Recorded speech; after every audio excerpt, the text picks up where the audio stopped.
ዝርከብ ኤምባሲ ኣሜሪካ Somaliland. The defense and accusation that's levied at you.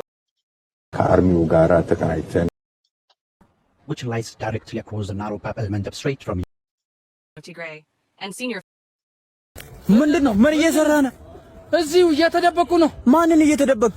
ኑሮን እየተደበቅ። ማን አንተ? ሽንኩርት ነህ? ሽንኩርት ነኝ። ሽንኩርት ነህ? እንዴት አወከኝ? ምንድነው? ምን ሆነ ነው? ለምንድን ነው 200 የገባክ? ኧረ እባክህ 200 ለምንድን ነው የገባክ? ገና ይጨምረዋል። ምን ሆነ ነው አንተ? ለኛ አታስብም? ለድሃ አታስብም? ለምንድን ነው 200 የገባክ? ጸባይ የላችሁም እናንተ። ምን ሆነ ነው? ቆይ ከውጭ ነው እንደ የመጣው? ከውጭ እኮ ነው። ከዱባይ ነው የመጣሁት። እውነትህ ነው? አዎ። ኧረ ቀንስ፣ እኛ ድሃዎች እየተጎዳን ነው። ቀንስ። በቅርብ ደግሞ ዘይቶኛ ይመጣለሁ። እሺ እውነትህ ነው? አዎ ዘይቶኛ ይመጣለሁ። ሂድልኝ። ሰላም ተኸታተልቲ ናይዚ ቻነል ከመይ ትኾኑ ሰናይ ክትኮኑ ናይ ወትሪ ምንዮተ እዩ ዝትሪእዎ ፀናሕኩም መናብሮ ናይ ኢትዮጵያ ዝገልፅ ጆክ ዝገብርዎ ዘለዉ እዩ ንመለስ ናብቲ ዜናና ሎሚ ኣገደስቲ ፍጻሜታት ሒዘልኩም ቀሪበ ኣለኹ ሓደ ካብቲ ፍጻሜታት ክንሪኦ ደልየ ዘለኹ ብዙሕ ስምምዓት ይግበር ኣሎ ናብ ወታደራዊ ናብ ፀጥታዊ ናብ ኢኮኖሚካዊ ርክባት ዘድሃበ ማለት እዩ ኣብዚ ድማ ብሰፊሑ ክንሪኦ ኣብ መንጎ ሶማልን ኣብ መንጎ ቱርክን ዝግበር ዘሎ ኣብ ልዕሊ እቲ ምስ ግብፂ ዝተገበረ ማለት እዩ ተወሳኺ ኤርትራ ኣብ ጣልያን ዝገበረቶ ክንርኢ ኢና ኣሜሪካ ምስ ኬንያ ትገብሮ ዘላ ክንርኢ ኢና ስለዚ ኣብቲ ዞባ ብዙሕ ናይ ጂኦፖለቲካዊ ምውድዳን ናይ ሓይልታት ንርኢ ኣለና እዚ ድማ ኣገዳስነት ዘለዎ እዩ ካልእ ኣብ ውሽጢ ኢትዮጵያ ዘጋጥም ዘሎ ኩነታት ኤምባሲ ናይ ኣሜሪካ ተሪር መግለፂ ኣውፅኡ ኣሎ ነቲ ኩነታት ዝምልከት ካብኡ ዝተበገሰ ኣቢ ናይ ተብተብ ሓድሽ ኣኼባ ምስ መርሕነት ምስ ግዝያዊ መርሕነት ናይ ትግራይ ኣውጅሎ እንታይ ተባሂሎም ኣለዉ ኣብኡ ክንርኢ ኢና ብዓብዩ ድማ ንቕንያት ናይ ፈንቅል ብዝምልከት ወታደራዊ ቅያ ጅግንነት ናይ እቶም ዝተሰዓሩ ሰራዊት ናይ ኢትዮጵያ ዝገበርዎ ክንርኢ ኢና እቶም ዝሰዓሩ ነቲ ዛንታ ክነግሩ ከለዉ ድማ ብክልቲኡ ክንርኢ ኢና ስለዚ ላይ ግበሩ ሰፖርት ግበሩ ክሳብ መወዳእታ ተተዓጊስና ድማ ኣገዳሲ ሓበሬታ ኣገዳሲ ዜናን ከምኡውን ትንተና ክንሰምዕ ክንፍትን ኢና ናይ ጅቡቲ እውን ኣብ መንጎ ክንእቱ ክንፍትን ኢና መጀመርያ let's start with what is going on ብዛዕባ ኢትዮጵያ ኣሜሪካ ዘውፅኦ ጥቡ ክንጅምር እሞ ድሕሪኡ ናብቲ ምስግጋር ናይ ስልጣን ዝገብሮ ዘሎ ዲካለ ኩሉ እናኸድና ክንከይድ ኢና let's start with this one ሓራን ዘሎ ግጭት ኣብ ልዕሊ ሰባት ዘብፅሖ ስቃይ ኣዝዩ ከም ዘሻቀሎ ዝገለጸ ኤምባሲ ኣሜሪካ ኣብ ኢትዮጵያ እቲ ግጭት ብህፁፅ ጠጠው ክብል ፀዊዑ ናይቲ ኣብ ኣዲስ ኣበባ ዝርከብ ኤምባሲ ኣሜሪካ ሓላፊት ህዝባዊ ዲፕሎማሲ ዝኾና ናኦሚ ፌሎውስ ንድምፂ ኣሜሪካ ኣብ ዝሃብኦ መብርሂ መንግስተን ኣብ ምፍታሕ ዝቐደሙ ግርጭታት ዝተፃወቶ ተራ ብምጥቃስ ሎሚ እውን ዘለዋ ድልውነትን ሓገዝን ገሊፀን ገብረ ሚካኤል ገብረ መድህን ተወሳኺ ኣለዎ ዲፕሎማስያዊ ርክብ ኢትዮጵያን ኣሜሪካን ንዝጀመረሉ መበል 120 ዓመት ኣመልኪቶም ኣብ ኢትዮጵያ ኣምባሳደር ኣሜሪካ ኤርቪን ማሲንጋ ንህዝቢ ኢትዮጵያ ኣብ ዝፅሓፍዎ ደብዳቤ ርክብ ክልቲአን ሃገራት ዝያዳ ንኽድልድልን ኣብ ኢትዮጵያ ሰላም ልምዓትን ዲሞክራስን ንኽረጋገፅን ሃገሮም ዝተፈላለዩ ሓገዛት እናገበረት ከም እትርከብ ሓቢሮም ብዛዕባ እቲ ደብዳቤ ንድምፂ ኣሜሪካ መብርሂ ዝሃባ ሓላፊት ፓብሊክ ዲፕሎማሲ ናኦሚ ፌሎውስ The United States is deeply concerned about the situation in Amhara. እቲ ኣብ ክልላት ኣምሓራን ኦሮምያን ከምኡውን ኣብ ካልኦት ከባብታት ዘሎ ግጭት ንኽትሓስቦ ዘጸግም ዓይነት ስቃይ የስዕብ ብምህላው ኣዝዩ እዩ ዘተሓሳስበና ስለ ዝኾነ ድማ ንንጹሃን ሰባት ሓልዋ ክግበር ሰብኣዊ መሰላት ክኽበሩን እቲ ግጭት እውን ብህፁፅ ጠጠው ክብልን ንሓትት እየን ዝበላ እቲ ኩናት ሰሜን ኢትዮጵያ ከበቅዕ ዝሓገዘ ስምምዕ ፕሪቶርያ ድምፂ ጥይት ከይስማዕ ከም ዝገበረ ዝሓበራ እተን ሓላፊት ነቲ ስምምዕ ስዒቡ ገለ ዝረኣዩ ስጉምትታት እውን ከም ዝተወሰዱ ኣብርሄን እንተኾነ ሕዚ እውን ዝተረፉ ስራሕቲ ምህላዎም ኣረዲአን ብፍላይ ድማ ኣብ ምፍታሕ ዕጥቂ ኣብ ምምላስ ተዓጠቕትን ነቶም ተዓጠቕቲ ናብ ሕብረተሰብ ክሕወሱ ኣብ ምግባርን ኣብ ዝሓፀረ ግዜ ለውጢ ክንርኢ ንደሊ ኢና ኢለን ሓይልታት ኤርትራ ካብቲ ዝሓዝዎ መሬት መሊኦም ክወፁ ከምኡ እውን ሉኣላውነትን ግዝኣታዊ ሓድነትን ክኽበር ፀዊዐን ናኦሚ ፌሎውስ ሃገረን ንኢትዮጵያ እቲ ዝዓበየ ሰብኣዊ ሓገዝ ከም እትህብ ምስ ሓበራ ኣብቲ ዝሓለፈ ዓመት ልዕሊ 1.5 ቢልዮን ዶላር ሎም ዘበን ድማ 680 ሚልዮን ዶላር ዝግመት ሓገዝ ከም ዝገበረት ገሊጹ ካብቲ ኩሉ ዝበለቶ ሰማዕኩሞ ናይ ግድን ብዛዕባ ኢትዮጵያዊ ፀጥታ ክዛረቡ ተጀሚሮም ንኤርትራ ክኸሱ ኣለዎም ናይ ግድን እዩ እዚ ዳርጋ ኣበየናይቲ መፅሓፍ ክፋል ናቶም እያ ዘላ እዚ ኣይፈልጥን እየ ኣበየናይ ክፋል ናይ ኤርትራ ከም ዘሎ እቲ ሰራዊት ናይ ኤርትራ ኣብ ናይ ኢትዮጵያ ሃገር ወይ ካ ግዛታዊ ደብ እንተሎ ኮይኑ ኣበየናይ ቦታ ዘይጠቕሱ ሰራዊት ኤርትራ ካብ ከምዚያ ዝበለት ነጥቢ ዘይወፅእ ዝብል ዘረባ ይጥቀሙን እዮም የማነ ገብረ መስቀል ሚኒስትር ጉዳያት ሚኒስትር ሓበሬታ ናይ ኤርትራ ኣቶ የማነ ገብረ መስቀል በተደጋጋሚ ኣብ ትዊተር ኣብ ኤክስ ዝፅሕፎ ዘሎ እዩ ስለምንታይ ብዘይ ዝኾነ ይኹን ጭብጢ በተደጋጋሚ ሽም ኤርትራ ብከምዚ መንገዲ ዝጠቕስዋ ዘለው እዚ ድማ ናይቲ ቶኪንግ ፖይንት ወይ ከዓ ነቲ ኣጀንዳ ንምስላጥ ክጥቀምሉ ዘለዎም ቃላት ንኤርትራ ከም ሓውሲ ገበን ዝገበረት ወይ ከዓ ነቲ ፀገም ነቲ ናይ ፕሪቶሪያ ውዕል ንኸይግበር ተጎናድብ ዘላ ጌርካ ክትእትዋ ኣለካ ስኬፕ ጎት ብሎ መህደሚ ናይቲ ኩሉ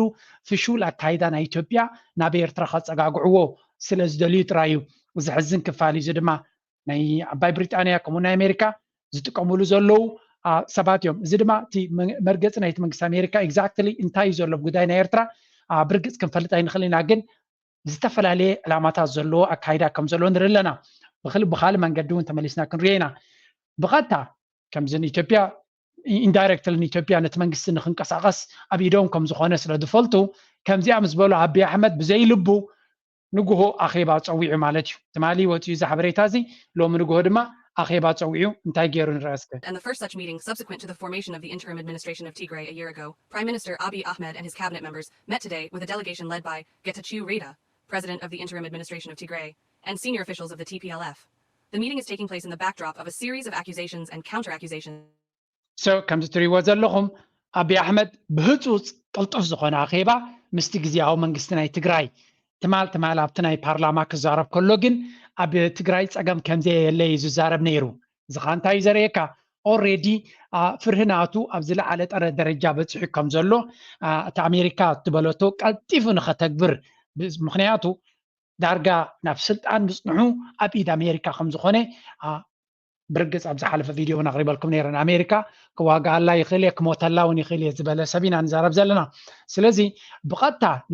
ንናይ ትግራይ ጉዳይ ብፍፁም ፀባ ምዝኒ ክህብ ዝፍትን ዝነበረ ኣሜሪካ ምስ ተዛረበት ንፅባሒቱ ልክዕ ከም ዝቆልዓ ንዑ ምፅእ ኢልዎም ኣብ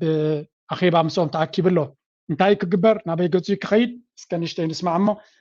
ናብቲ ዝቕፅል ኩነታት ክንከይድ ኢና ማለት እዩ Senior officials of the TPLF. The meeting is taking place in the backdrop of a series of accusations and counter-accusations between the federal government and the interim administration of Tigray concerning the full implementation of the Cessation of Hostilities Agreement, COHA, in particular the unresolved status of Western Tigray, and the response to the ongoing severe drought that is claiming the lives of hundreds in the Tigray region. So, ብሓፈሻ ብዛዕባ እቲ ኣብ ትግራይ ዝግበር ዘሎ ዓፀቦ ወይ ከዓ ሕልፍ ዝበለ ጥሜትን ሽግርን ከምኡ ድማ እኹል ቀረብ ናይ መግቢ ዘይምምፃእ ንኣቢ ብተደጋጋሚ ክኸስዎ ፀኒሖም ኣብ ዝሓለፈ እውን መግለፂ ናይ ካብ ትግራይ ዝወፀ ተሪር መግለፂ ውፅኦም ነይሮም ኣቢ ኣብቲ ፓርላማ ብዝተዛረበ መንገዲ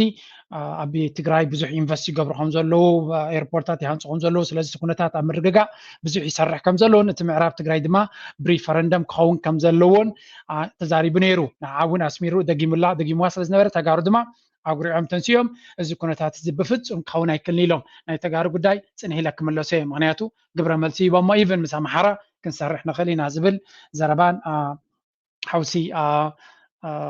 ዳርጋ ተህዲድን ጀሚሮም ኣለዉ ክንብል ንኽእል ኢና ድሓን ንሱ ፅንሒ ኢሉ በይኑ ክሪኦ ክፍትን እየ ቅድሚ ናብቲ ካብቲ ዞባዊ ኩነታት ከይወፃና ከለና ግን ሓደ ኣገዳሲ ምዕባለ ኣጋጢሙ ኣሎ መጀመርያ ኣብ ናይ ሶማል ከሰገርና ከለና ኣብ ዝረኣዩ ኬንያ ምስ ኣሜሪካ ዘለዋ ወታደራዊ ዝምድና ብተደጋጋሚ ናብ ልዑል ደረጃ ይዲብ ኣሎ እዚ ድማ ኣብ ዝሓለፈ እዋን ሓላፊ ናይ CIA ምስ ፕሬዚደንት ናይ ኬንያ ከም ዝተራኸበን ምስ ፕሬዚደንት ናይ ሶማልያ ከም ዝተራኸበን ተረጊሩ ነይሩ ብዙሕ ኣዛረቡ ኣርእስቲ ኮይኑ ነይሩ ሕጂ ድማ ሚኒስትር ምክልኻል ናይ ኬንያ ብዕድመ ናይ ሚኒስትር ምክልኻል ናይ ኣሜሪካ ሎይድ ኦስትን ኣብ ፔንታጎን ከም ዝተራኸበን ከም ትሪእዎ ዘለኹም ድማ ኣብቲ ዘለዎም ናይ ዲፈንስ ሓበራዊ ስራሕ ብዝለዓለ ብዝዓዘዘ መንገዲ ክሰርሕሉ ከም ዘለዉ ከም ዝሰርሑ ተዘራሪቦም ኣለዉ ስለዚ ኢትዮጵያ ብወግዒ እንተዘይተነገሮም ቦትኦም ብኬንያ ከም ዝተተከየ ኣብ ምክልኻል ኣብ ዲፈንስ እታ ኣንከር ስቴት ናይ ኣሜሪካ ኬንያ ክትከውን ምዃና ንፁር ኮይኑ ኣሎ ማለት እዩ ንዓና ኣይፅቡቕ ኣይክፉእ ኩሉ ሓደ እንተወሓደ ግን ኬንያ ምሳና ዶብ ስለ ዘይብላ ይሕሸና ካብ ኢትዮጵያ ማለት እዩ ኢትዮጵያ ካብ ኢድ ኣሜሪካ ወፂያ ማለትና ግን ኣይኮናን ስለዚ እቲ ናይ ኢትዮጵያ ረለቫንስ ግን ወይ ከዓ ኣገዳስነት ናይ ኢትዮጵያ ዓብ ፅፍዒት ኣብ ገፁ ኣጋጢሞ ከም ዘሎ ጥራይ ክንፈልጥ ኣለና ምክንያቱ ናብ እዚ ከዓ ብምንታይ እዩ let's dive a little bit deeper ኣብዚ ተመሊስና ክንሪኦ ክንከል ኣለና እንታይ ኣጋጢሙ ነይሩ እዚ ካበይ ከም ዝተበገሰ ክንፈልጥ ተደሊና ኣብይ ኣሕመድ እንተስ ሓሲቡ እንተስ ብስምዒት ናብ ብሪክስ ኣትይሎ ናብ ብሪክስ ከዓ እትኸለን ኣሜሪካ እንታይ ኢልዋ ኣሎ ቻይናን ራሽያን ዝያዳ ዘገድሳኒ ኢልወን ኣሎ ኬንያ ግን ንዑ ካልኩሌት ስለ ዝገበሩ እዮም ኣብ ብሪክስ ኣያተውን ካብ ኢትዮጵያ ንላዕሊ ኬንያ መገደሰቶም ነይራ ነቶም ኣባላት ናይ ብሪክስ ምክንያቱ እስትራቴጂካዊ ኣገዳስነት ዘለዋ ብቁጠባ ድማ ብፅቡቅ ደረጃ ትኸይ ዘላ ንፍዕ መራሒውን ትምራሕ ዘላ እንትኾነ ኬንያ ምስ ኣሜሪካን ምስ ምዕራብን ስለ ዝመረፀት ነቲ ናይ ኢትዮጵያ ቦታ ሙሉእ ብሙሉእ ወሲዳቶላ ኤውሮጳዊ ኢንቨስት ይገብር ኣሎ ሕብረት ኤውሮጳዊ መፅኡ ነይሩ ናይቲ ኮፕ ኣኼባዊ ተኻይዱ ነይሩ ኣሜሪካ ዓብ ወታደራዊ ሓገዝ ገይራ ሕጂ ድማ ስለዚ ነቲ ናይ ኢትዮጵያ ዝግበር ዝነበረ ሓለፋታት ናብ ኬንያ ከም ዝሰጋገር ንጹር እናኾነ ይመፅእ ኣሎ ስለዚ ኢትዮጵያ ኣብቲ ናይ ብሪክስ እውን ዓብ ኣገዳስነት የብላን this is also the wrong calculations ናይ ኣብይ ኣሕመድ ኣብቲ ናይ ብሪክስ ኣብ ኣፍሪካ ክንሪኦ ከለና ግብፂ ቀዳምነት ምክንያቱ ንቻይና ብ10 ዕስፊ ልዕሊ ኢትዮጵያ ግብፂ ተገድሶም ኢትዮጵያ ተገድሶም ናይ ይብል ኣለኹም ስትራቴጂካሊ ክንሪኦ ከለና ግን ብዕዳጋ ድዩ ብስትራቴጂ ድዩ ብኩሉ ነቲ ጂኦፖለቲካ ዘሎ ድዩ ግብፂ ብዙሕ ግዜ ብተዓፃፀፈ መንገዲ ንቻይና ንራሽያ ተገድሶም እያ ምክንያቱ ስዊስ ካናል ስለ ዘለዎም እቲ መስመርቲ ድማ ንራሽያ ናይ ህይወት መተንፈሲ ምክንያቱ ነዳድያ ናብ ቻይና ናብ ህንድን ክሸጦ ቡይ ክኸይ ዘሎ ዝተተሓፂቦም ካብ ፀገም እዩ ንቻይና ድማ ኩሉ ንግዲ ናብ ኤውሮጳ ትገብሮ ብኡ ስለ ዝመፅእ ብመንፅር ድማ ንታሕተወሪድካ ኤርትራ ዓብ ኣገዳስነት ኣለዋ ስለዚ ኢትዮጵያ እቲ ኣገዳስነት ናታ እቲ እንኮ ዝለዓለ ኣብ ዕዳጋ ከተቕርቦ ትኽእል ኢትዮጵያ ዕዳጋ እዩ ነቲ ዕዳጋ ድማ ርጉእነት እንተለዎ ቁጠባ ፅቡቅ እንተኸሎ ጥራይ ክሰርሕ ዝኽእል እምበር ብስ ህዝቢ ትርጉም የብሉን ርጉእ እንተዘይኮይኑ ተሃገር ብስ ህዝቢ ንበይኑ ጥቕሚ የብሉን ስለዚ እቲ ኣገዳስነት ናይቲ ሃገር ብመንፅር ናይ ጂኦፖለቲካ ንኸዶ ዘለና ማልቲፖላሪቲ ምስቲ ናይ ኣሜሪካ ድኽመት ክትሪኦ ከለካ ናይ ኢትዮጵያ ኣገዳስነት ክጎድል ነታ ኣሜሪካ እውን ፅቡቅ ክሕዝብ ዘይምኽኣሎም ግን ንዓመታት ኣብ ኢዶም ዝነበረ ርክብ ምስ ኣሜሪካ ናብ ኬንያ ገፁ ከይድ ንሪኦ ኣለና ሕጂ ድማ ምስ ናይ ሶማልያ ምትንሳእ ድማ ብኩሉ መንገዲ እቶም ካልኦት ሃገራት እጃመን ክረኽባ ኣሜሪካ ልዕሊ ኢትዮጵያ እውን ሶማልያ ከም ተገድሳ ክትክል ኣለካ ዓብይ ኣፍደገ ባሕሪ ዘለዋ ስለ ሃገር ስለ ዝኾነት ስለዚ እዚ ነቲ ናይ ኣቢ ሚስ ካልኩሌሽንስ መመሊሱ ዘግህድ ኩነታት ኢና ንርኢ ዘለና እንተስ ፈሊጦም እንተስ ናብ ኩሉ እንተኸድካ ካብ ኩሉ ትረቢሕ እዩ ዝመስሎ ግን ብዝሒ ምስ ኩሉ ስለ ዝቐረብካ ደይኮነስ ኣጠሚትካ ኣይናዩ ኣብ ሎንግ ተርም ከዋፃካ ዝኽእል እዚ ማለት ግን ባላንሲንግ ኣክት ክትገብር የብልካ ማለት ኣይኮነን ንኩላቶም ኣብ ረብሓኻ ክትእትዎም ትኽእል ዶ ንኣብነት ግብፂ ከምኡ ትፍትን ኣላ ምስ ኣሜሪካ ጥቡቅ ዝምድና ኣለዋ ምስ ኤውሮጳ ጥቡቅ ዝምድና ኣለዋ ምስ ቻይና ጥቡቅ ዝምድና ኣለዋ ምስ ራሽያ ግን ኣብዚ እዋን ክትሪኦም ከለካ ኣተኩሮም ብጀካ እቲ ናይ ፀጥታዊ ኩነታት ተዘይኮይኑ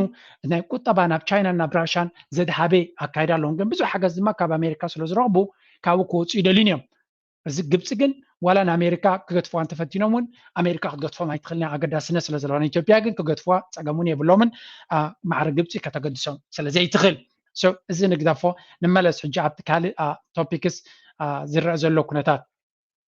ብኩሉ መንገዲ ክንሪኦ ስለ ዝኾንና ሓደ ካብቲ ኣብቲ ዘገድስ ዘሎ ናይቲ ዞባ ኩነታት ክንርኢ እንተኮይንና እዚ እዩ on Thursday, signed a cooperation deal on defense amid lingering tensions in the Horn of Africa over a memorandum of understanding signed between Ethiopia and Somaliland. The Defense and Economic Cooperation Framework Agreement was signed between Turkish Defense Minister Yasar Guler and his Somali counterpart, Abdul Qadir Mohammed Noor, who paid an official visit to እንታይ ንርኢ ኣለና ሶማልያ ብዙሕ ወታደራዊ ሓይላ ንምጥንኻር ደገፍ ንምርካብ ብዲፕሎማሲ ጥራይ ዘይኮነስ ኣብቲ ወታደራዊ ስጉምቲ እንተተበፅሑ እቲ ኩነታት እውን ነብሳ ክትከላኸለሉ ትኽእል መንገዲ ሓገዝ ትደሊ ነይራ እያ ግብፂ ዓብዱልፈታሕ አልሲሲ ብዙሕ መብፃዕታት ኣትይዎም ብኩሉ ክድግፎም ምዃኑን ብኩሉ ክሕግዞም ከም ዝደልን ብወግዒ ነጊርዎም ነይሩ እሱ ጥራይ ግን ኣይኮነን ንሳቶም ዝያዳ ዝተኣማመኑላ እዚኣ ክምለሳ ኢና I'm going to give you one very good picture as well. The Defense and Economic Cooperation Framework Agreement was signed between Turkish Defense Minister Yasar Guler and his Somali counterpart, Abdul Qadir Mohammed Noor, who paid an official visit to Ankara. The agreement we signed today involves cooperation on the fight against terrorism and military financial. So, ኣብዚ እንታይ ንርኢ ኣለና እዚኣ ብተደጋጋሚ ኣብዚ ለንቀነ እቶም ኣክቲቪስትስ ናይ ሶማልያ ሼር ዝገብርዋ ዘለዉ ስእሊ እያ እዚኣ እንታይ እዚ ዓይነት ዲፈንስ እዩ ንዓና ደዋፃና እናበሉ ድማ እዮም ብዙሕ ግዜ ሼር ዝብልዋ ዘለዎ ለሚ እታ ስእሊ ጠጠው ከብለልኩም ክፍትን እየ أبزي على تاسلي exactly كترابا أوكي زيا سيل زيا نتيجة سوماليا أقدر سيتيا نابليوم زقل سوازلو ساد تايدما تركي جبتي إيرترا نسوماليا أقدر استهجرات يوم زبلو زلو زدما نمنتايو كلاتهم أتنكلت استراتيجيك أو ربح اللون نسوماليا إنك حجزا ربح اللون تركي أبتزوباتي بزح بوتاصل زي بالله نتيجة بوليتيكاوي عقمنا نمدلدال دما وتحدراويت حيال هاجر يازيع سلازي نتزوبا بتزوبا زلو عقمنا قطعيل تخينا حدا بوتا يدليالو اف سودان تفتن نيرا اقاطع ماي سلطان نيرو مبر اف سودان بزح تفتن نيرا اف سوماليا دما حدا وحوس بوتا نختركب كخلا يزعجي ناي ديفنس باكت غيرو مزلو وعل فصيمه مزلو قبتي نسوماليا انا كتعجزا نسوماليا كونت تعجزا لها نفسها تتنزل لها قبتي مخنياتو اثيوبيا نابت بوتا اندحر متيا كم تزبلو زلو اب سوماليلاند خيدوم دما تاف دغ بحر ترخيبهم بتي ناي اباي قدب بتي دما بقيه بحر بخلتو كحنقوم كم زغلو ترديوا مالو سلازي نفس مكلخال ز عينتو ناي قبتي كل دبلوماسياوي وتهدراوي سقمت كوز دخم زغلو مخنياتو كابتي زت سلام وي كان نايت نيغوسيشنز نايت جيرت ديغاز نبري أزلي قوميم هاديموم ده راسرت عمل سلازي انتاي منقد انتاي امينوم يوم كابت اسمع وصيوم زلو نيتوبيا انتاي كغبرو سلازخلو كاله منقد انت واحد لعلتي ديغا وي كان نيل بخاله منقد اثيوبيا خيتو قاصرم كل زكالهم كغبريم سلازي سوماليا محجاز قديتاي نغبصي ايرتراغن نايت متكلاوي رديت ناي سوماليا سلازلو امبر بزح كاب سوماليا كترخ بتخرب حي بلان مخنياتو كل سوماليا كتباتغل اب عداون سلازلوها سلازي ايرترا بزح غزيم ايرترا نشتي هاجريا تزعب كمزي كتبوت غل دقف دروتي ولا قد داسي دقف تخونه دروتي that's why قبتي تركي كم دما إيرترا سراويت عم سلطان عب كبري زلوا بقرن أفريقيا سراوينا إيرترا بإيرترا سلطان سراويت وتصيت عب إثيوبيا ونشجر كم زم سولم صبغ يعني سلطة عب السودان كمو ناي سوماليا ونتي عند حقوق ناي تتهدر أم هناس عب بركتها جرا تركو مالت بدرون عب عالم قدامه أفتم قدامه زلوا هجراتها سلزي sophisticated drone سلزلوا ناي تركو حاجز ازيا قداسي ابزوان زي ابو تادراو مداي قبت دما كم فلتو بديبلوماسي دي بوتادرا بخلو كتحجز اغم زلو هاجريا نربحان تخينو اكسترا بدنقاص اخد قبر الكاي تخلنيا نربحا سلو زخونه زغن لسوماليا كتقبر لا تخليا سو ازو كله بقمتيتيخا اتجو بوليتيكا كل زين تاريخايو نيرتراون ازيا قداسيو ايرترا دما نت بالانسينغ نايتون كلهم باورز بتخكل ماستر فولي تصرحو زلا تصرحو حمزلاس كن جنزب نقل مالتيو نملس ابتا غداي Nur said, speaking at a joint press conference, "We believe that the agreement will contribute greatly to Somalia." Guler, who described the two defense chiefs meeting as fruitful, said that the deal will further improve bilateral military relations between the two countries. Somalia is an important partner of Turkey in Africa, he added, reiterating his country's support for the African country's territorial integrity and sovereignty. Turkey and Somalia on Thursday. So كم ريزلنا نسوماليا ازيا قداسي حجز ناي تركيو. So كدمنا بتزوبانا مملاسنا let's listen to a little bit حدا زي زي تريوود لهم زي حجي منيستر قدات وزاينا إثيوبيا خوينو تمريس زلو سبيو قد حجي ابل جزيره قريب وزن بري من مغانو قرب كنفلس لزلنا امتي يلا غزيا accusation that's levied at your government specifically, and that is that you're not letting enough aid in, that you're not granting full humanitarian access to the UN. The UN World Food Programme said that they need greater access. They're being blocked by armed groups from reaching areas of need. Why are you not allowing full access when you yourself admitted that you So زي أبتكزي ناي أبتكراي سجام زنبرة أبال جزيرة مقبي نخياتو أبتحجر نبتي كل كفالنا إثيوبيا مقبي نخياتو تقبروا وزر لهم كل خال سلمتاي تعصوا لهم مقبي إلهم كحطوهم كلويو إذا عينت حبريتا خلوهم جن تمساسالي نتي هلكيدو قلدو زبحال ويكا عصبوت ميت نبير ترخص أقاقوي فتنو توم زي سبزي أب الجزيرة متيو زارة حتى تنيروس كمي مليسنس معي. Yes, of course. There's a blanket approval process. You know. Well, that's not what these agencies are saying. Well, they are completely wrong. They have, you know, there is a coordination mechanism that is up and running in that federal and as well as at regional level.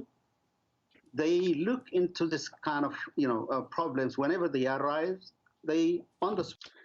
ከም ትሪእዎ ዘለኹም ብዙሕ ክስታት ብዛዕባ ይወፅእ ኣሎ ውሽጣዊ ጉዳይ ስለ ዝኾነ ንኢትዮጵያ እዩ ዝምልከት እንታይ ዓይነት መራሒ ንሱ ብኸመይ ነቲ ሃገር ከብላዩ ንዑ እዩ ዝምልከት በቲ ኮይኑወቲ ግን እዚ ይመስል እቲ ሚኒስትሪ ጉዳያት ወፃኢ ተመሪፁ ዘሎ ናይ ኢትዮጵያ ብኣንጻሩ ብዙሓት ተወለድቲ ኣምሓራ ብዙሕ ይዛረብ ኣለዉ ካልኦት እውን ኢትዮጵያውያን ማለት እዩ ኣብዚ እዋን እዚ ሓደ ኣይ ቲንክ ኦሮሞ ካብ ዜሮ ተበጊሶም ኣይኮኑን ከም ዝብሉ ዘለዉ ኣብ መንጎ ኣምሓራን ኣብ መንጎ ተጋሩን ዝምድናታት እናመፀ ይመፅእ ኣሎ ምክንያቱ ንክልቲኦም ዝቀትሎም ዘሎ ሓደ ሓይሊ ምዃኑ ይርድኦም ኣሎ ዋላ እኳ ኣብ ውሽጦም ኣብቲ ውግ ናይ ትግራይ ዝነበረ ብዙሕ ደማውነትን ቂምታን እንተለዎም ንክልቲኦም ብማዕደ ነቲኦም ብጥሜት ነቲኦም ድማ ብድሮን ዝቀትሎም ዘሎ መን ምዃኑ ይፈልጥ ኣለዉ ፅንሕ ኢለ ከረየኩም እየ ቅድሚ ናብ ምኻድና ግን እስከ ናብ ኤርትራ ክምለስ ለትስለይስን ጉዳያት ወፃኢ አቶ ዑስማን ሳልሕን ኮሚሽነር ባህልን ስፖርትን ኣምባሳደር ዘመደ ተኽለን ዘቆመ ልኡኽን ካብ 28 ጥሪ ኣብ ሪፓብሊክ ኢጣልያ ዘካየዱ ናይ ስራሕ ምብፃሕ ፈፂሙ ሎሚ 8 ለካቲት ሰዓት 2 ፈረቓን ድሕሪ ቀትሪ ተመሊሱ ፕሬዚደንት ኢሳያስ ኣብ ኢጣልያ ኣብ ዝፀንሐለን መዓልታት ብዕድመ መንግስቲ ኢጣልያ ብ28 29 ጥሪ ኣብ ከተማ ሮማ ኣብ ዝተቓንዐ ናይ ፈለማ ዋዕላ መራሕቲ ኣፍሪቃን ኢጣልያን ተሳቲፎም ጎኒ ጎኑ ፕሬዚደንት ኢሳያስን ቀዳመይቲ ሚኒስትር ሪፓብሊክ ኢጣልያ ጆርጂያ ሜሎንን ኣብ ዝገበርዎ ርክብ ኣብ ምምዕባል ክልተኣዊ ዝምድናን ሽርክነታዊ ምትሕግጋዝን ብሓፈሻ ኣብ ጽላታት ትሕቲ ቅርፂ ጽርግያታት መንገዲ ባቡር ወደባት ሕርሻ ሰንዓ ሃብቲ ዓሳን ፀዓትን ድማ ብፍላይ ዘትዮም ብዘይካዚ ፕሬዚደንት ኢሳያስ ምስ ሚኒስትር ምክልኻል ሚኒስትር ኣከባብን ፀዓትን ሚኒስትር ሕርሻ ውሕስነት መግብን ሃብቲ ገረብን ሚኒስትር ባህሊ ሚኒስትር ስፖርትን መንእሰያትን ምክትል ሚኒስትር ጉዳያት ወፃኢን ኣህጉራዊ ምትሕግጋዝን ካልኦት ሰበስልጣንን ከምኡውን ኣካየድቲ ዝተፈላለየ ኣፍረይቲ ትካላት ኢጣልያ ኣብ ክልተኣዊ ምትሕግጋዝ ምልውዋጥ ተመክሮ ምስግጋር ቴክኖሎጅን ዕድላት ወፍርን ተዘራሪቦን ኣብ ኣፍረይቲ ትካላትን ቱሪዝማዊ ቦታታትን ዑደት ኣካይዶን ፕሬዚደንት ኢሳያስ ጎኑ ጎኑ ዋዕላ ኣፍሪቃን ኢጣልያን ምስ ፕሬዚደንት ፌደራላዊት ሪፓብሊክ ሶማሊያ ሓሰን ሼክ ማሕሙድን ፕሬዚደንት ኬንያ ዊልያም ሩቶን ኣብ ምምዕባል ክልተኣዊ ዝምድናን ምትሕግጋዝን ሓባራዊ ኣገዳስነት ዘለዎም ጉዳያትን ምዕባለታትን ከም ተዘራረበ ዝዝከር እዩ መስከቡ ይበድል ሰብ የልሕ ከም ሕርየ ስብሉላ ለማ ይዲባ ወጋቢ ንዱራ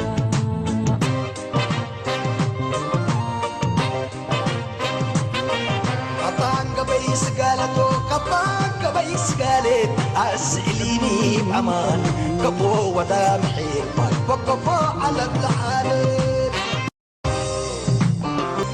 وديروي وديروي ندل تقرق اللبحاي وديروي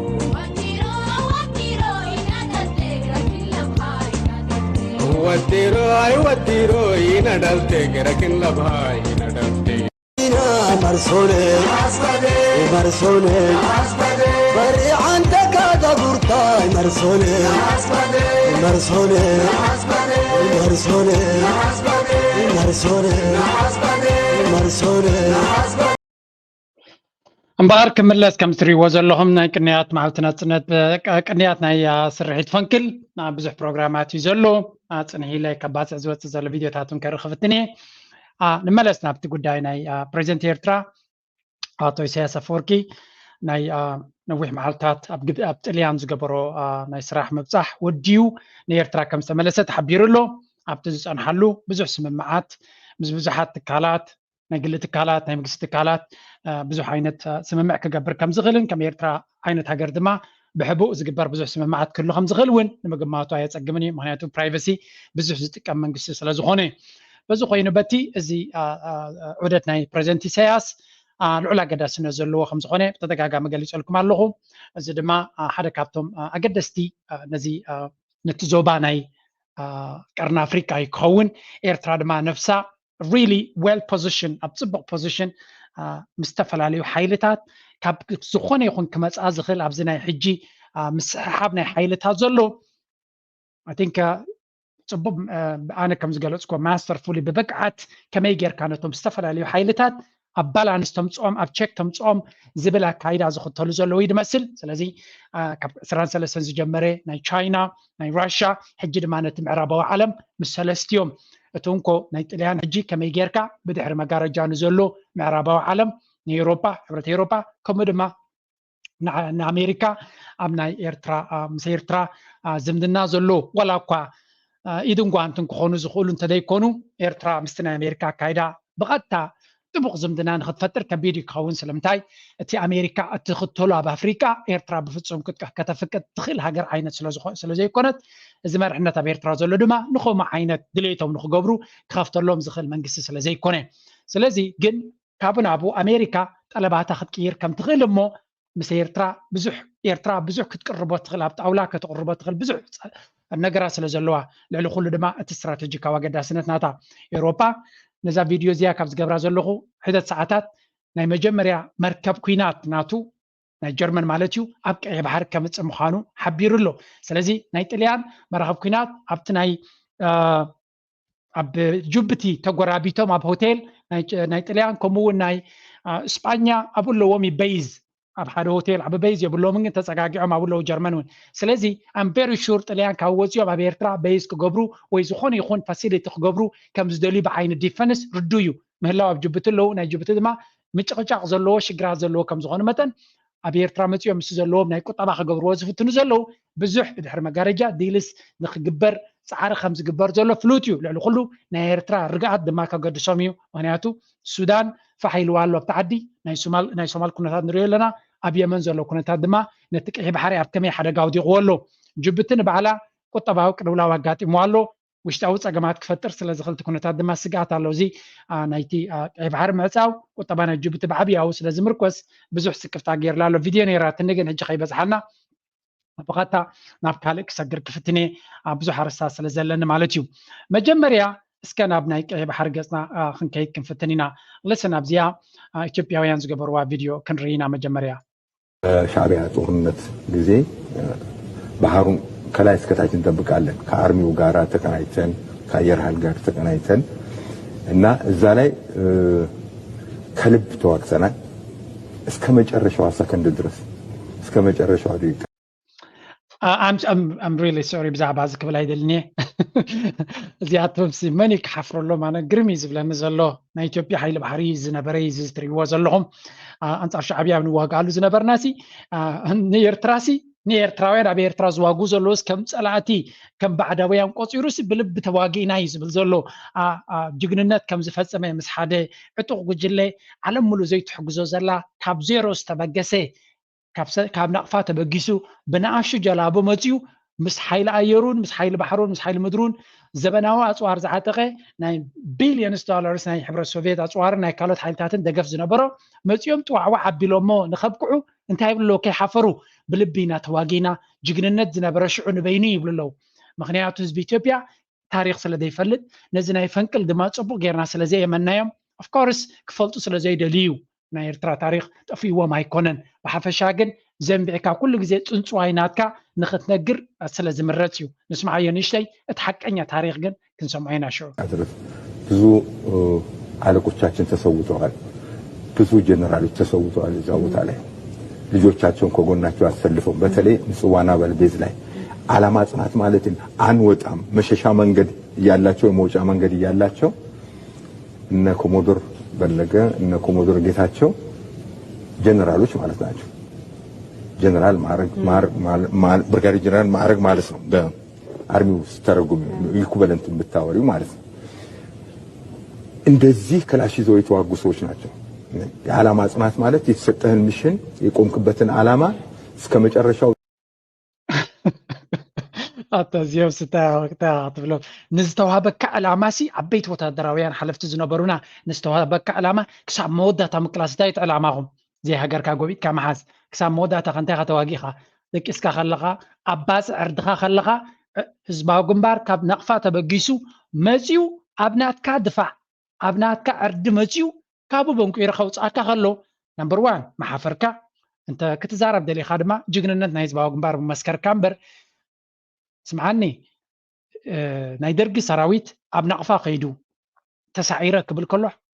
ትርዳእ ኢኻ ቁርብ ወላው ኩሉ ተዓፅዋር ተነበሮ ስለያን ተነበሮ ትርዳእ ኢኻ ስለምንታይ ንህዝባዊ ግንባር ኣብ ድፋዕ ናቱ ኣብ መንጋጋ ናቱ መፂኡ ስለ ዝዋግኦ ዘሎ ቀሊልካ ኣይኮነን እሱ ህዝባዊ ግንባር ግን ኣብ ጎላጉል ናይ ባፅዕ እሞኻ ናይ ባሕሪ ሓይሊ ንእሽተይ ዘለዎ ሰራዊት ናይ ህዝባዊ ግንባር ድማ ኣብ ሰጣሕ ጎልጎል መፂኡ ኣብ ባፅዕ መፂኡ ክስዕረካ ሲ I don't know بزعبا ህዝባዊ ግንባር ታሪኾም ታሪኽና ህዝቢ ኤርትራ ክንገር ከሎ ታሪኽና ህዝባዊ ግንባር ክንገር ከሎ ኣብ ጎቦታት ስለ ሰዓሩ ጥራይ ኮነን ጅግንነት ዘለዎም ኣብ ስጡሕ ጎላጉል ብቁፅሪ ንዝዕብልለካ ብኣፅዋር ንዝዕብልለካ ብስትራቴጂ ንዝዕብልለካ ሓይሊ ኣየር ዘለዎ ሓይሊ ባሕር ዘለዎ ሓያል ሓይሊ ምድሪ ዘለዎ ብጎልጎል ኣብ ጎቦ ኣብ በረኻ ኣብ ማይ ኣብ ኩሉ ክስዕሮ ከለኻ you dominate እዚ ናይ ዕብለላ ፍሉይ ሓይሊ ስለ ዝኾነ እዩ ድሓን ካባይን ላዕሊ ክዕልልዎ ዝኽእሉ ስምዑ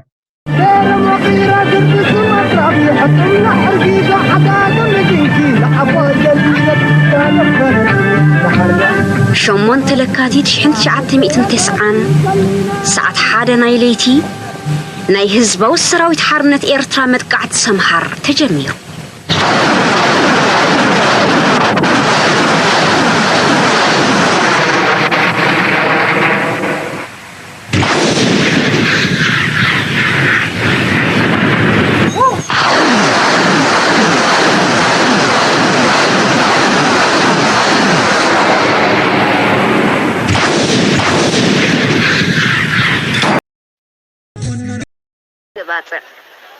ቁጥሮም 8000 አሞንጎም ጀነራላት በዚሁ ውጊያ የደረሰው ጉዳት ቢኖር በአዲሹማ ግንባር ተሰልፎ ከነበረው ጦር እስከ ጋሃታ ላይና ከዛ ቦታ ጀምሮ ወደ ምጽዋ ኣብዚ ውግእ እዚ ዝበፅሐ ጉድኣት እንተነይሩ ካብ ግንባር ዓዲሹማ ክሳብ ጋሕቴ ላይ ካብኡ ድማ ክሳብ ምጽዋ ኣብ ዝተኻየደ ውግእ ኣብዚ ተሰሊፉ ካብ ዝነበረ ሰራዊት ሓደ ረብዒ ናይ ሰብ ይኹን ንብረት ክድምሰስ እንከሎ እቲ ዝተረፈ ድማ በቲ ውድብ ተማሪኹ ካብዚ ንላዕሊ ግን ኣብ ልዕሊ ሓይሊ ባሕሪ ዝወረደ ፍጹም ምድምሳስን ምዕናውን እዩ ብኣሃዝ እኳ ክግመት ኣይከኣል የባህር ኃይል መደቡን በሚመለከት ጠቅላላ ጥፋት እና ውድመት የደረሰበት በመሆኑ በአሃዝ ሊጠቀስ የሚችል አይሆንም ካብ ኣብ ዝኾነ ናይ ቅድሚ ሕጂ ውግእ ንላዕሊ ዝበዝሑ ምሩኻት ባፅዕ ቆልዑ እሞ ከዓ ብዝግባእ ዘይተቐለሙ ናይ ምውጋእ ድልየት ዘይብሎም እዝን ብልጫታት ህዝባዊ ሰራዊትን እዩ ጠንቅ ስዕረት ደርግ መጓዝ ማለት ነው መሄድ ማለት ነው እስከ መጨረሻው ደቂቃ ድረስ ጠብቆ ተጉዟል ይሄ ባህር ኃይል እስከ መጨረሻው ደቂቃ መሪ ሲያጣ ሰው ሀገር ሄዶ የተበተነው ማለት ነው ግማሹ ወደ ሳውዲ አረቢያ ግማሹ ወደ የመን ወደ ጅቡቲ አድርጎ የተበተነው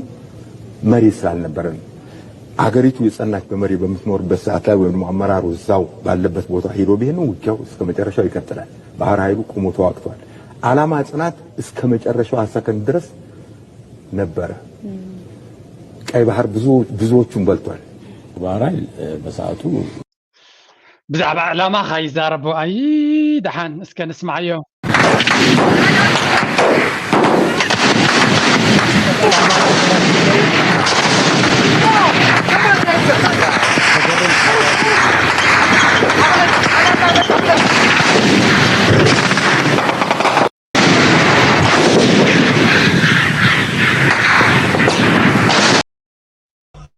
أجخو نفسي الكان قصاصنا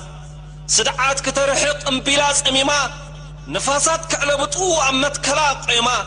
يوايو تتألام زقاير زيما كرعات مسانا اللو بتصوت زوقعي علاما أبز نفاس صلو تنفاس فقري تنفاس تفري عصمي جاقانو عريف والو زمدري رأس زدن حدري يستوت اللو بتصبري أفرازا سوات لومي تناقري بعدلا سماء حمد سحتري إفتا عتقهم ميدو مسنتري شدهم رقيبي سبشكو أقري عتقهم انه اللي كخون مذكري بدمكم مستعل سخدان نقيتو النبزغري عطا حمد عدي جاقانوت ستري أبين لودك هادي أشليق النيفقري كم صادو التانق زين نذكركم مسلي بس ايتي ملعو قرار عرقوبا زحلي تلقع سونا تواناون تخلي اوان قرزونا هبكيون قدري ما هتسأن ولود زرقي حزيكن عقلي عديلك خاب قلعا روروك تحزلي وجي كيو انبا بين مزيو حيلي ريئكي مسوقباز كتهاجمي خزلي عملت اوبادا سفر ماي تقللي يكا لا يسمكي شدنيت نخلو تقلي دانقع عقب واصو أنبسا خصوع كملخا ترمو كملخا نقوع برد زفسس كالو نخلو زتارع نعخايوه بسأي أنبلي نسنتو زهابي أقمو فالماي بقلي قنبس دربس كوينو حجي أرقان كتمخلي قدف جقنا زي قدف شغلي قمت كدان كوا أريقو يبلي نسخا قدا زمن تغيير سرعتات تقلي مبرك وقاو منطر نادو أبلو تحيلي عمر خان قم نقر غير كايو بعلي هاقر سريح كاياز تفت مالي بصايتي أبتا تقادالي ماي فلك سميكا زي قرص فلفالي ماي فلك سميكا وي زي نتصف فلفالي إلو توديو نقر كيتسمع كيتواهلن وريد مغابر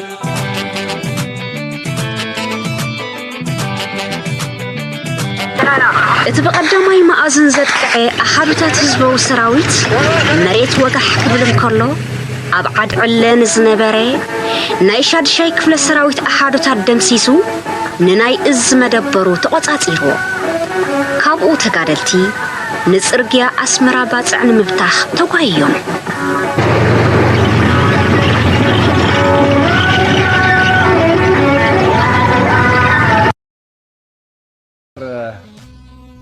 መንግስቲ ኣብ ጥራይ ካዝንኡ ህዝቢ ኣብ ጥራይ ቆፍኡ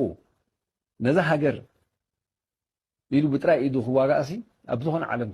ክትረኽቦ ይትኽእል ኣስዩ ካት ምስጢር ትቆንዱ ምስጢር ብዙሓት ኣለዉ እንዲኦም ግን ትቐንዲ እዩ ከመይ ጌርካ ኣብ ዝኸፍአ ኩነታት ሰርቫይቭ ዝገብር እታ ሃገር ከይትትንከፍ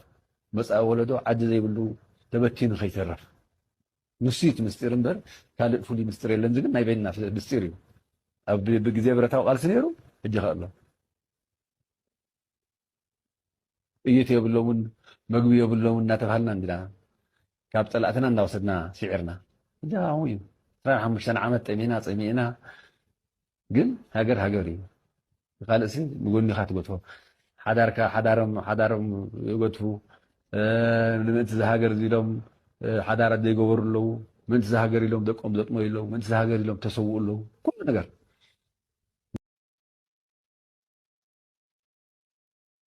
እውን የብልና ምስ ሕፅረታት እንተልዩን ሕፅረታት መንግስቲ ብኸመይ ቀሊሱ We are not Ethiopians, we are not Ethiopians, we are not Ethiopians, we are Eritreans, we have got our own identity. Without Eritrea, I mean, I can't see where I can stand. ህልነ ሻዕቢያ እኮ ብክልተ እግርኻ ረጊፅካ ሃገር ኣብ ዓለም መስሪታ ኤርትራዊ ክትብል ኣብ ልብኻ ነፊሕካ ኤርትራዊ ክትብል ኣብቅዒካ እዩ ስለዚ ፀጋኻ ፍለጥ እየ ዝብላ ፀጋኻ ፍለጥ ዓለም ትሕመስ እያ ዘላሎም ካልእ ከይከድና ወግሐ ፀብሐ ኣብዚ ከባቢ ጎራብትና ጥራይ እንተሪእና ክንደይ ሰብ ኣብ መዓልቲ ይቕዘፍ ኣሎ እንታይ እዩ ዝለ ዘሎ እንታይ እዮም ደልዩ ዘለዉ ብኾፍና ወያነ ክትወረና ብኾፍና ኣንስትና ኣሕዋትና ክድፈራ ብኾፍና መናእሰይ ከመይ ዝመሰሉ ጀጋኑ መናእሰይና ብጣየት ናይ ወያነ ክምንጠሉ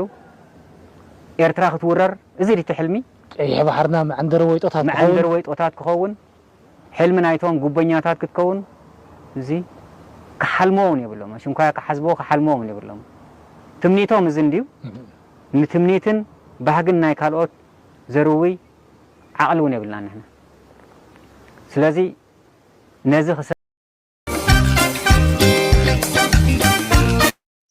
እዚ ድማ ሕጂ ካብ ባፅዕ ዝመፅእ ዘሎ ቪድዮታት እዩ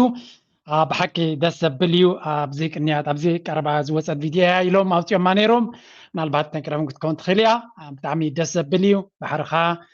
እቶም ህፃናት ከምዚ ኢሎም ምስ ማይ ምስ ባሕሪ ክዋሃዱ ክኽእሉ ኣለዎም ክፈልጥዎ ኣለዎም ክነብርዎ ኣለዎም እንጆይ ክገብርዎ ኣለዎም ሓደ ካብቲ ዝበለፀ ኣፍ ደገ ባሕሪ ዘለና ፅሩይ ብትክክል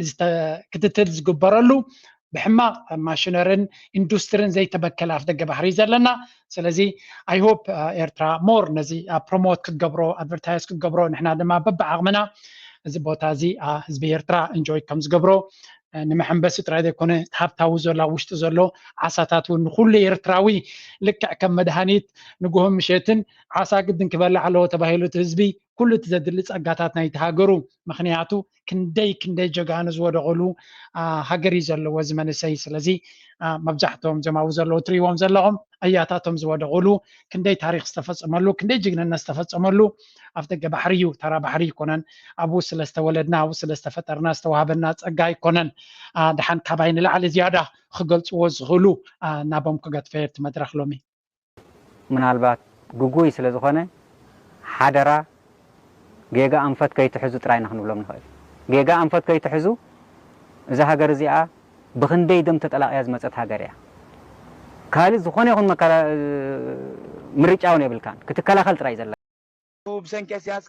قلمله حصوت لخابط سياس يكونن استخاتكم عدنا نخين اتو بقى ابيرتا ديلو كم زغيرهم ياسريوم كم زغيرهم يبوليوم كم زغيرهم يبوللكم نمنسات ابز ميديا كبيتكم افكم عجيركم منس عدنا خي ملس ادين خي حقو ادين خيري استخاتكم صدراهم ولدكم حقيكم انا حنا خن بعل حنا عشان اسندنا فور ولدنا خي صقبنا فور عدنا خي صقبنا زوصنا عدنا نخي ملس بزح سريحكم انا خم انا جيد دخا دحلف خلت سلس عمد مول سريح استقطع ولا حدا يسرحون ترديهم تصبوا نجر قاعد تفليتت ببلاد مبلاد قاعد المان استقطع تفليتت لو محمد ابروميس بلوك مال والله العظيم لوك ما امنت بعلي خونتمي بعلي نسم بعفو مش عدنا نخين اتو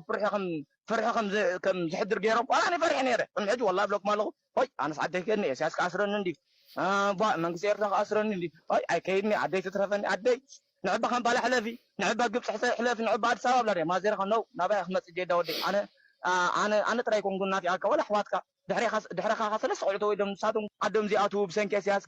قلمله حصوت لخابط سياس يكونن استخاتكم عدنا نخين اتو بقى to the liberated areas of Eritrea by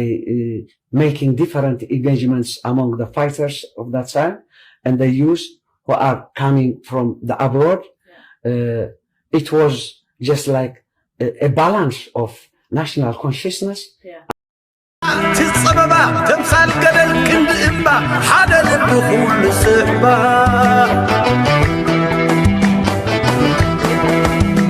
إيدا إيدكا ظلمادو عند معكل صور عدو عدا يلوك يخبدو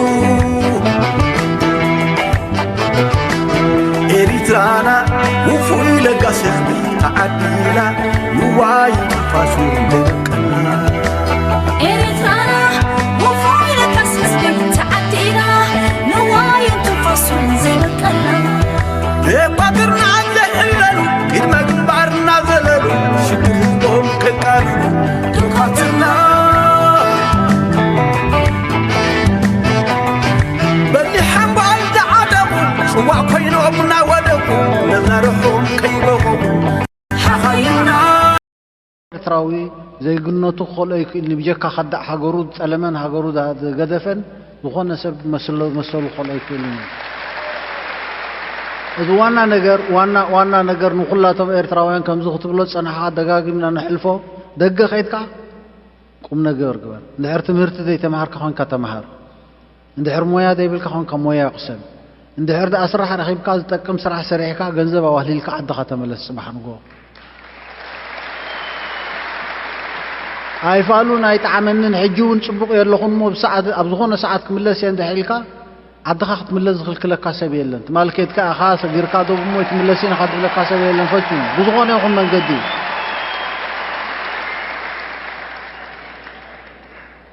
عشينة ترى يخون دخل بزح سبي زاربي كم زي طلامات كم زي جرام سجردهم كيدهم كم زي بيلهم من إسي كجاجة خليتر من إسي لبيد اللي هو فلت يدبلون كجاجة اللي بزنا تعطهم عينة السرار حسب مستعد جبر هكناتات ندقق ذي جاجة سبيلن مستجاجة يا أخي كيت كابو هرك عقدل وتطبله نمنتين عطاتهم كتقول لهم مالتي نتوم زجاجة هو مليسكا ختصر حلهم أنتي بايت خطوات لهم أنتي انتاي سلو دخانه صاز نبر إيرتراويان دياسبورا بز ጉዳይ እንታይ ክኸውን ኣሎ ዝብል ሕቶ ድማ ጆርጆ ድራር ህይወት ሓቲትና ነይሩ ካብዝነ ነው ንዑ ዝምልከቱን ክምልሴ ሓዝ ወድሓው ቦይ አንታ ጆርጆ ሓወይ ሕጂዛ ሕቶኻ ስምካ ጠቂሰ በሐቀኛ ስምዒት ክምልሰልካ ፍቀደለ ኣብ ኮመንት ተኸታተልቲ ሓቱን ኣለዉ ስለ ዝበልካኒ ክብሪ ይኸኣለኒ ናይ ተኸታተልቲ ኤርትራ መጻኢ ያድኣ ደቃ ክትመፁ እንዲኹም ምሁራታ ኮ ካብ ኩሉ ጫፍ ዓለም ክትእከቡ ኢኹም ደቅኻን ደቀይንኮ ክራኸቡ እዮም إذن خون زوم زلنا مبا استخفلنا ولدوينا كهلف صنحة تصابوكو نزز بتصباح تبهال معلت زي بلون مقبارين يرو متشم لو ممرحينة شعبية انتاي كحلف كم صنحة اب حدا زرقائي معرف تبسي عندي مقلاتو ايدلين قرب امونكم كوينوم هاجر زواغيلا تمال تግራይ تسعر لو ابي سعر زبلو فتصوم طفات هاجر طراي زمنا يوحيده حسرات አለው እዚኦም እሞ ይጽራይልኩም ሽዑ ካብ ዝብዝ ዘሎ ገንሸል ወለዶ ሃገር ሒዙ ዝቅበር የለ ባሕር ሒዙ ዝመውት የለ ጽሪትን حساب ዘይብላን ናይ ባሕራን ምድራን ልብሬቶ ዝሓዘት ኤርትራ ክገድፍ ይዝራባረብ ዘሎ ዝወለዶ ወላት ናይ حساب ፍልልይ ገይሩ ዝጸንሐኮ ውላድ ኤርትራይ حوي حفتخا كنكب كوينا انت تلازمنا سلن صبقيهم صبقينا خدوون وخسرحو صنيهم دقنا نمهار حزبنا ننكح نفقر نتحققف ام مسرح هاجرن حبرت السبن 30 عامت وحداتين شعبيا موائل كم زغز اغير كغبر صنحه شدودود بعقل تسعيرين متصورنا يملكعنا متامنا خطفو يوم كسرحو صنيهم هاجر طميخات سراح تسريحه دما سلا زعقال حفاش سلازي منغست ناي سراويت إيرترا أزي مسنفيز مساسل ينيرو زي حللو نيشتي دقيق فترة عبقوا من قد سرح رأيه إيرترا وخا اتز واحدة اتزعب يقوم من قد سرح بعالم نعوز الدارك أنا هسوي لي أب ناي تاريخ صحفات يكون بزانتا يكون بأفلام يكون بزخون رخيبة أي فلتن من البات زق على متأيقي دي سمعونه يفالكان زيوم اللوكا نيرتراويان زدارو كبلون انتقوينهم بحجك سمع قليه كندي وحدي نيرترا فيتنام حيالات يوم جن من نيرو مسوم حيالات مسوم دويلهم نيرو أطوار دو قلبهم سنكزهبهم نيرو مسوم حيالات إيرترا من نيرو حيال من نيرو مسام أبتي جزء مزلاق مستقلمونا باقيهم تليمونا يوم كلهم فتوتنا كبهانو زخور إيرترا نبين دو حزب إيرترا هاجرنا هفتام هاجرنا زرهوا هاجرنا خابنا يرديت لمانو ناطا خوينا بنفسات تحضرلو هاجرنا لمعت تخونلو كم سب كم حزبي رئيسنا العلنا نبرلو لمينا اخلي وخون كالا حاجزنا حاتتنا نبرلو خنتات تغالاغلنا رئيسنا خيلنا نبرلو نخيل ناي رهوان ناي كسانتن زمن كمص علامانا سلازخونه ناصنت سلازوتو زمصخا امبار نايلو مارستي ابزكودي كم زراهم زي ودا زي سنق تاريخي زلو تينك تي مرحتنا ايرترا مرحتنا يتسورا مرحتنا يتهاجر زلو زبلو كبستفل عليه استعكبه دوكومنتاري زغرب لكم زلو نفس وقف دما تملاليو زخيد زانتايو سلازي اب جنبار بوقت رادي كونس اب كل رئيس نبرم على كل دما ادميو هذا سبل عليه وتكو في الكايكلني ابيرترا نسخه فيكيشن غير كخل التورح جبر وين نسخه التورح جبر كفيديو بدخاني ابيرترا ولا بتزبلص امنا عبر نختنبر كفيديو ابتزبلص مدرخنا ايرتراون ابزي حلفه عمتات منبار كفيديو نفسنا ابت بوتانا يتعوز نبر زلو لا مرحنات زلو ريو ابغلغلو زلو تراي اب جنبار زلو تراي ديكونس ولا بكتما زلو ابزي انترنت كزرب كله لچ يبلان ما يبلان كتبل كلا اب لچ زي بلو ماي زي بلو كتنبرو مرص كار خلاص زراربع تابو كفيلو نز كله زنبر زلون نز كله زغبر زلون تزل على واغا زخفل الله نز هاجر عرتي هيوتو زخفل الله كنت زي كونه كاو زي سنف مالتي موت ناي حنت غزيا موالكا اب كارتات من بارغن كالا ارستي سلازي اي هوب تخلو زحلفو مسجد الحليفو صبغنا ابراهيم صبغ غزيا نابير تراكمت ناتمنخو نايلومي ارستي ابزخودي نزا channel support مقبار زي غبر زلنا دستي لكم support تقبروا support دما حجز دما لايك مقبار شير مقبار ريتوهم مقداف ناب كالوت كم تبصع مقبار ابالاتنا زي channel بمقبار كون خل نايلو مارس ابزخ بري كودي روحس كنيات ناي فنقل يقبرلنا نابلكو كسانا بتكمي تصبغوا تشاو